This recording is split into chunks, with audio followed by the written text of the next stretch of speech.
Welcome to Rolling Movie Recap. Today we'll enjoy action, adventure, and drama movie titled Dawn of the Planet of the Apes. So make sure to bring your favorite food. Sit back and enjoy. A virus spread across the globe. The human population has mostly died off, while the apes population has thrived and grown. A montage of news reports is shown, with footage of escalating violence among humans that has also contributed to the chaos. Caesar, leader of the apes, is in the trees with his fellow simians. His lieutenant Koba keeps an eye out, then alerts Caesar when a herd of deer comes stampeding through the forest. The apes run after them for the hunt, trapping some of them. Caesar's son Blue Eyes goes after a deer, but is attacked by a wild bear. Blue Eyes gets scarred as the bear claws his chest, and Caesar jumps in to help his son. Koba jumps in and takes the bear down with his spear. Caesar thanks Koba for his help. The apes return to their sanctuary in the Muir Woods. They have established homes and even an educational system led by Caesar's trusted orangutan friend Morris. Caesar goes to his home to tend to his sick wife Cornelia. He gives birth to a baby ape. Caesar brings Blue Eyes forth to meet his new brother. Afterwards, Caesar finds Morris, telling him that he is amazed by how far they have come as a group over the years. Morris asks him if he still thinks of humans. Caesar admits that sometimes he does. Blue Eyes and his friend Ash, son of Rocket, are walking through the woods when a human named Carver encounters them. Carver draws his gun defensively and he shoots Ash. The gunshot alerts the other apes, as well as the humans that Carver is traveling with, led by a man named Malcolm. The apes run through the woods to confront the humans. Caesar commands them to leave. Malcolm's son Alexander drops his bag and is forced to leave it behind. Malcolm and the humans return to their area in San Francisco, reporting to their leader Dreyfus on the group of apes and Caesar's ability to speak. The humans' goal is to gain access to a nearby dam and activate it in order to supply their community with enough limited power to last them for a little while longer. Meanwhile, Caesar gathers his apes and rides into the city on their horses to face the humans. Caesar declares that the apes do not want war, but they will fight back if they must. They also return Alex's bag to him, and Caesar tells the humans to never return to their sanctuary. Dreyfus addresses the humans, riling them up and fueling their distrust for the apes and their anger for what has happened. He speaks to Malcolm afterwards, who tells Dreyfus that if he is given enough time, he can convince the apes to let him get to the dam and take out the blockage to generate power. Dreyfus agrees and gives Malcolm 3 days to complete this task. Malcolm prepares himself to go out with a few humans. His wife Ellie, a nurse, volunteers to go with him, but he wants her to stay home with Alex. Alex overhears and decides to join his father. Malcolm and his group travel back to the woods, leaving him to enter the sanctuary by himself.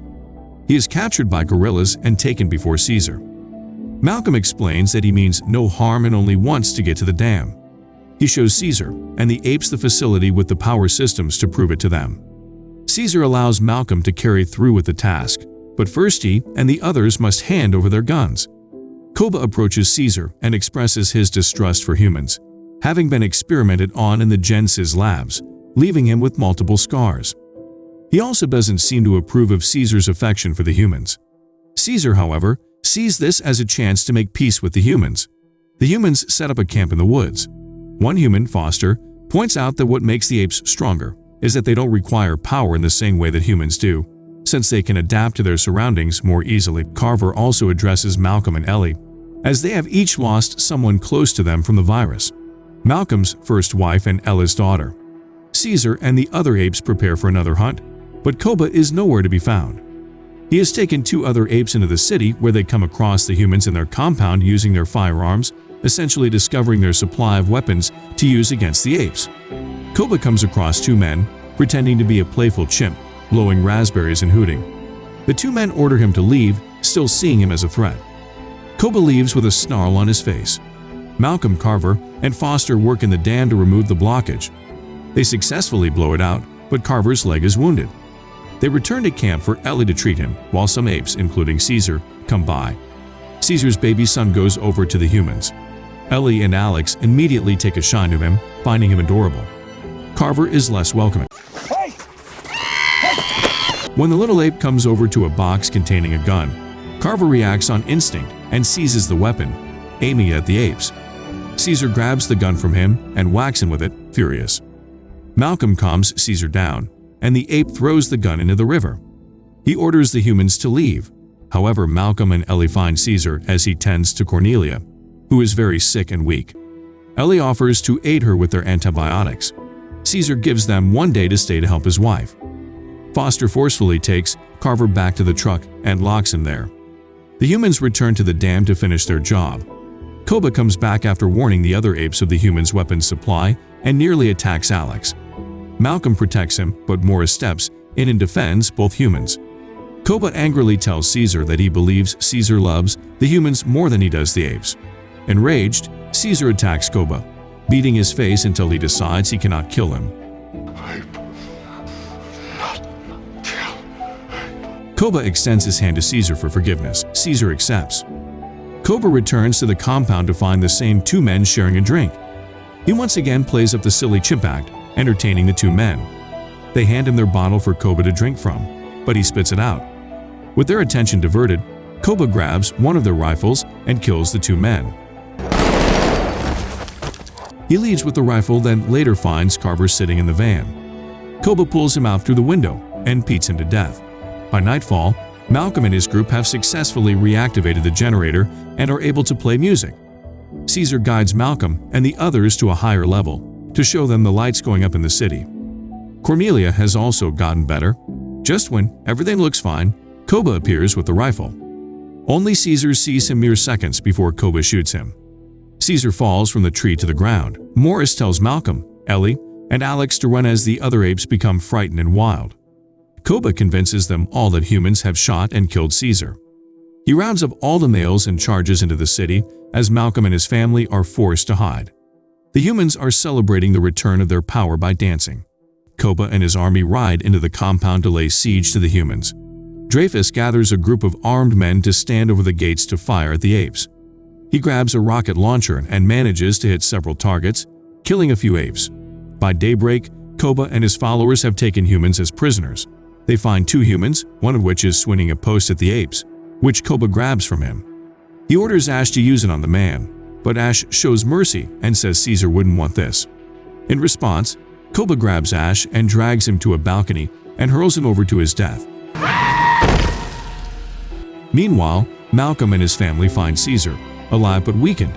They take him away, and he leads them to his old home where he was raised by humans. They begin to try and treat his wounds. Just as the apes run through the city, now armed with the humans' guns. The apes that refuse to follow Koba have been locked in a bus. Blue Eyes sees Morris, who tells him to protect himself. Blue Eyes finds Caesar's old home and sees Malcolm. He holds his gun up to Malcolm, but Blue Eyes cannot bring himself to shoot him. Malcolm tells him that his father is still alive, leading him to Caesar. Blue Eyes sees the bullet wound and growls at the humans, but Caesar tells him this was Koba's doing. Not human. Koba.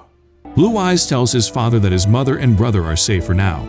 At night, Caesar goes to the attic and finds an old camera with a video of him as a young chimp with his human owner, Will Rodman, teaching him. Malcolm comes up and asks Caesar who that is. He responds that he was a good man, just like Malcolm. Morris and the other trapped apes break free from their bus and break the humans out. They find Caesar and tell them about Koba's plan to get the female apes and young ones to join him, including Cornelia and their newborn. Koba and his followers have gathered at the top of a tower, while Dreyfus and 2 other men have recently made contact with the military and loaded the tower with C4 explosives to take the apes down. While Caesar and his friends go to face Koba, Malcolm encounters Dreyfus and the men and draws his rifle to stop them and convince them not to go to war with the apes. Dreyfus refuses to relent, saying he is about to save the human race. He grabs the detonator and pushes the button, causing an explosion that kills him and the 2 men, as well as any apes within the tower, but Malcolm escapes the blast. At the top of the tower, Caesar fights his former ally. Koba takes his gun back and begins to shoot at the apes. Caesar dives in and tackles Koba, knocking him off a ledge as he hangs on for his life. He looks up at Caesar, who pulls Koba's arm up. Koba tells him, Ape. Not kill. Ape. Caesar looks him down and replies, You are not ape. With that, he drops Koba and allows him to fall to his death.